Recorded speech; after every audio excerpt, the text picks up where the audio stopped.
Tesla coil, ये use होता है for producing lightning current waveforms. ये एक मेथड है of generation of high AC voltage और high frequency.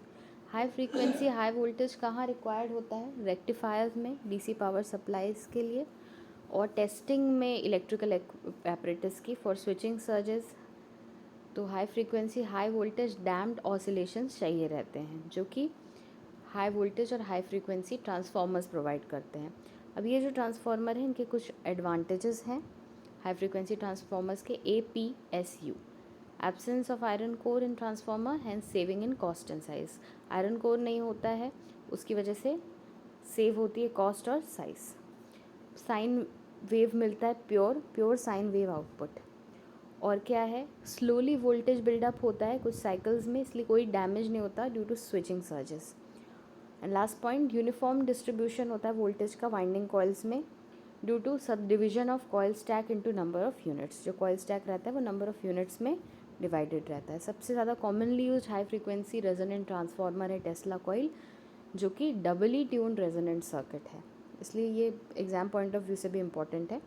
Primary voltage rating 10 kV है, सेकेंडरी 500 to 1000 kV है। प्राइमरी को हम डीसी से या एसी सप्लाई से कंडक्टर C1 से फीड करते हैं। स्पार्क गैप कनेक्टेड रहता है अक्रॉस द प्राइमरी, और उसको हम ट्रिगर करते हैं एट डिज़ायर्ड वोल्टेज, जो कि इंड्यूस करता है high self excitation in the secondary. The primary and secondary windings L1 और L2 जो हैं ये वाउंड होती हैं ऑन इंसुलेटेड फॉर्मर, और उसमें कोई कोर नहीं होता, मतलब एयर कोर होगा, और ये किस में इमर्स्ड होगा? ऑयल में। वाइंडिंग्स को हम ट्यून करेंगे फ्रीक्वेंसी पे 10 to 100 किलोहर्ट्ज़ के बीच में bye means of condensers C1 and C2। ये दोनों कैपेसिटर्स हैं डायग्राम में। अब आउटपुट वेव फॉर्म आएगा जो कि धीरे धीरे डैम्प हो रहा है। देखो आउटपुट V2 जो है वो फंक्शन होता है इन चारों का, L1 L2 C1 C2 का, और म्यूचुअल इंडक्टेंस का भी, M का। यूजुअली वाइंडिंग रेजिस्टेंस जो है वो स्मॉल होता है, और वो सिर्फ कंट्रीब्यूट करता है डैम्पिंग में ऑसिलेशंस की। तो एनालिसिस जो होती है आउटपुट वेव फॉर्म की, उसको हम सिंपल मैनर में कर सकते हैं वाइंडिंग रेजिस्टेंस को निगलेक्ट करके। अगर हमने मान लिया कि C1 जो है कंडेंसर वो चार्ज होता है कैपेसिटर मतलब वोल्टेज V1 से, और स्पार्क गैप ट्रिगर होता है। I1 मान लिया करंट है जो प्राइमरी से फ्लो कर रहा है, L1 इंडक्टेंस हो गया वाइंडिंग का प्राइमरी, और वैसे ही करंट I2 L2 और C2 से फ्लो होगा। तो अब हम इंटीग्रल फॉर्म में वोल्टेज KVL इक्वेशन लिखेंगे। V1 is equal to 1/C integration of 0 to t I1 dt, और इंडक्टेंस में L1 di/dt dy1/dt, और म्यूचुअल इंडक्टेंस में दूसरा वाले का करंट लेते हैं तो M di2/dt।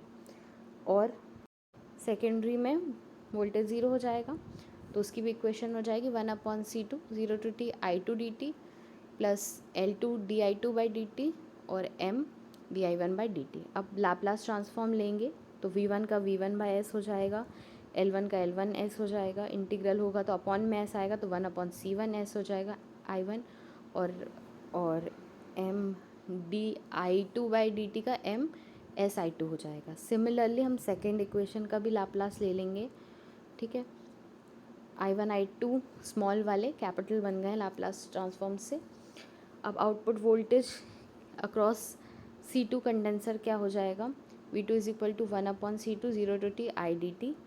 इसको भी हम लाप्लास में ले लेंगे तो I2 अपॉन में S आ जाएगा C2 के साथ, ठीक है।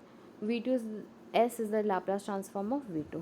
The solution of from above equation मिलेगा हमको V2 is equal to MV1 upon alpha L1 L2 C1 into 1/gamma2 square minus gamma1 square in bracket cos gamma1t minus cos gamma2t। ये नहीं याद आ रहा है एग्ज़ाम पॉइंट ऑफ व्यू से, तो उसको छोड़ दो इस सेंटेंस, मतलब इस लाइन को।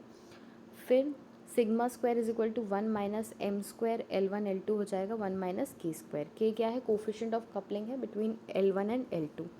वैसे ही ओमेगा 1 हो जाएगा 1/√L1 C1, ओमेगा 2 हो जाएगा 1/√L2 C2। वैसे gamma1 2 भी निकलेगा omega 1 square plus omega 2 square upon 2 plus minus √omega 1 square plus omega 2 square upon 2 का whole square minus omega 1 square omega 2 square 1 minus K square. ये वही इक्वेशन जैसे हम लगाते हैं minus B plus minus under root B square minus 4ac, उसी pattern में आया है। फिर ओमेगा 1 हो गया 1/रूट L1C1 और ओमेगा 2 हो गया 1/रूट L2C2। अब V2 can be expressed as V2 max is equal to V1 E under root L2/L1। तो E की वैल्यू क्या है 2/√1 minus sigma upon √1 plus A square minus 4 sigma A है L2C2 upon L1C1 is equal to omega 1 square upon omega 2 square. In Tesla coil क्या consider किया जाता है? Energy stored in primary circuit in the capacitor is transferred to C1 is transfer to C2, किसके through? Magnetic coupling के through. अब energy transfer और efficiency क्या होगी? वर्क निकालते हैं, जैसे half eta C1 V1 square is equal to half C2 V2 square.